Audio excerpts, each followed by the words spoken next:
Okay. Hey, it's Zave.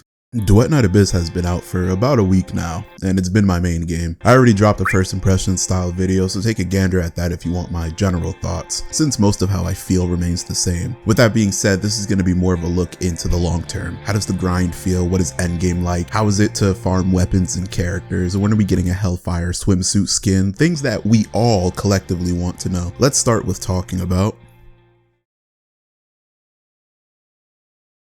getting new characters in DNA is actually quite easy. Most of the roster is available through the shop under the Covert Commissions tab. This currency, called Secret Letter Clues, comes from nearly all the content in the game, and you use it to buy a secret letter of a specific character. You then run a rotating set of missions called Covert Commissions, and using the secret letter of whichever character you purchased, you have a chance of getting the character thoughts. I hope you don't hear that. There's an airplane flying over my house right now.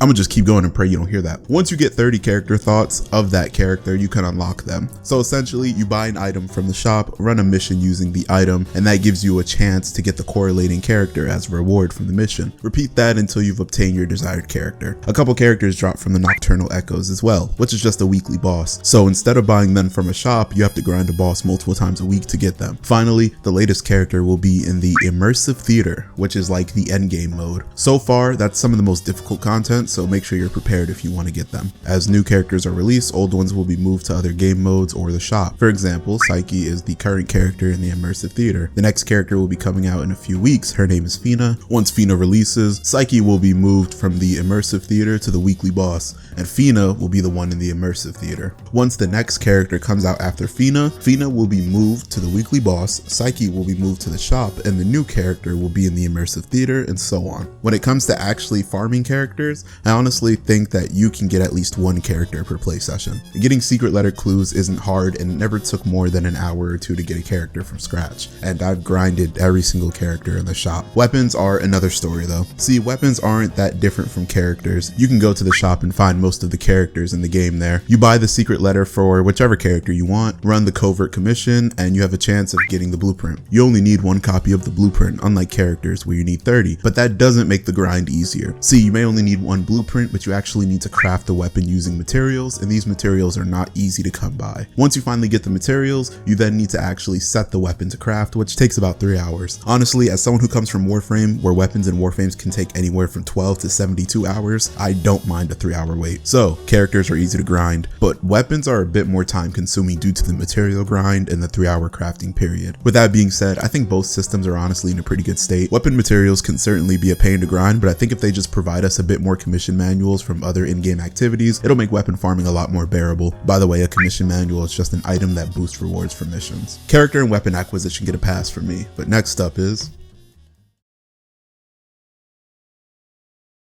what does the end game in Duet Night Abyss actually look like? There are 3 main things you'll be doing once you complete the main story and get around trial level 50 and higher. Number 1, acquiring new characters and weapons. Number 2, building your characters and weapons. And number 3, raising your Geniemon. We already went over what it's like to acquire new weapons and characters, so it's safe to assume that formula is going to stay the same in the long term, but what about building your new characters and weapons? I'm going to explain this with the assumption that you aren't from Warframe, because if you are, then there's no explanation needed. In DNA, there are these things called demon wedges. You can farm them from various places, but the main way is through the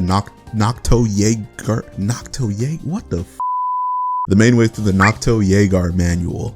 What the hell is that name? You'll see a bunch of different types of demon wedges that do various things. For example, I have my Schnookums Hellfire here. She is a character who relies on her skills and HP. On the right side, they highlight the character's most important stats, so that can help you figure out what to focus on when building your character. Since HP and her skills are most important to her, I would farm wedges that give bonuses to HP, skill damage, and skill duration. Another example would be Lisbel. She's more of a pure attacker, so I would mainly focus on giving her skill wedges that boost her attack stat. And then, if I have space, I'd give her some skill damage and efficiency. Farming demon wedges can be a bit of a slog, especially if you're looking for a specific one. Even more of a slog if you don't have any commission manuals to boost your rewards. Once you get around commission level 50 to 55, you'll start farming for the gold rarity demon wedges, and those can be a doozy to get. If you want a specific one, there are a few ways you can get it. You can buy a secret letter of that specific demon wedge and farm for the blueprint. Once you get it, you can craft it using multiple lower rarity of the same same demon wedge as materials. Another way is through bounty commissions. This is a weekly mission that you can take on with other people that'll drop some gold rarity demon wedge blueprints. They're also available in shops for other gameplay modes like the Mystic Maze, and you'll be doing all of that for all of your characters and weapons. Luckily, characters and weapons share most of the same demon wedges, so you won't be starting from scratch for every build you do. A demon wedge that gives 75% attack can be used on every character, but the more specific ones, like additional damage of a specific element, can only be used by characters of that element, so keep that in mind. Same goes for weapons. A weapon that does slash damage can't equip a demon wedge that gives a bonus to spike damage. Building characters and weapons in this game isn't too bad. At first it felt a bit daunting because I thought you had to have a specific build for each character and weapon, but once I found out that every character and weapon can share most of the demon wedges, it actually became a lot easier. The only difficult part is getting those element specific demon wedges. That can be a pain, but overall the process isn't too rough. Finally, moving on to the Geniemon. These are little pets that have an active skill and can give a passive buff, and the grind for them sucks. Like, just flat out, it's dog. See, everything else in the game can be grinded fairly easily. You don't really need to go out your way for stuff. You can just check which mission drops what you need, run the mission, and you're golden. But Geniemon, as far as I can tell, there isn't a farming mission for Geniemon. You either buy the XP from one of the alternate game mode shops,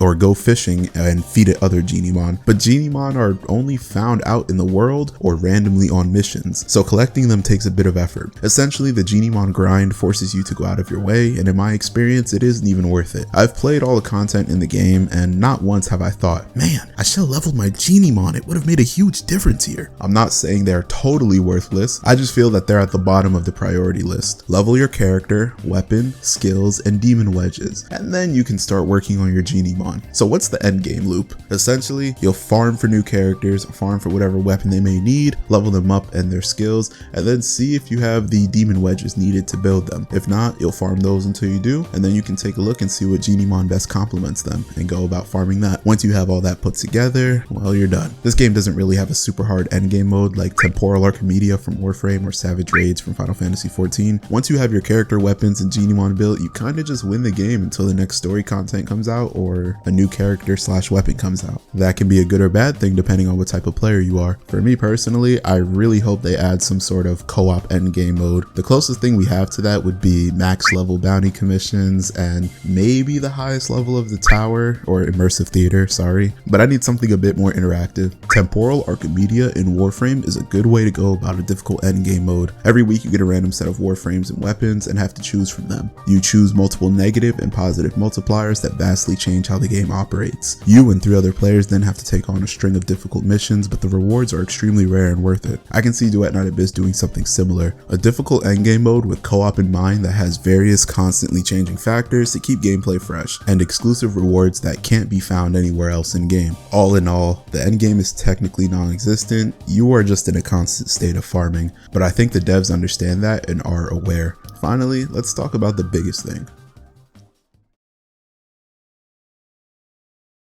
This is my biggest issue with Duet Night Abyss. The multiplayer, it's bad. Some of the worst I've ever experienced in recent times. It's borderline unplayable, constant freezing, rubber banding, lagging, disconnecting, it's rough. The reason this is the biggest issue for me is because the genre that the game is in. This is a looter shooter. Co-op is one of the most fun and important aspects of the genre. Warframe, Division, Destiny, Borderlands, these games were designed to be played with friends. Sure, you can technically play them all solo, and I'm sure many people do, but the most fun aspect of those games are farming and grinding with your friends, comparing builds, seeing who has better drops, theory crafting with others. The community is what makes these games so fun, and DNA is lacking that right now. Not being able to have a smooth multiplayer experience is severely harming my enjoyment of the game, and the same is for many others. I've seen plenty of content creators make videos talking about how the multiplayer sucking is really fucking with them. Also, can we please get an option to turn off crossplay? I have nothing against my mobile gamers, but y'all internet is terrible.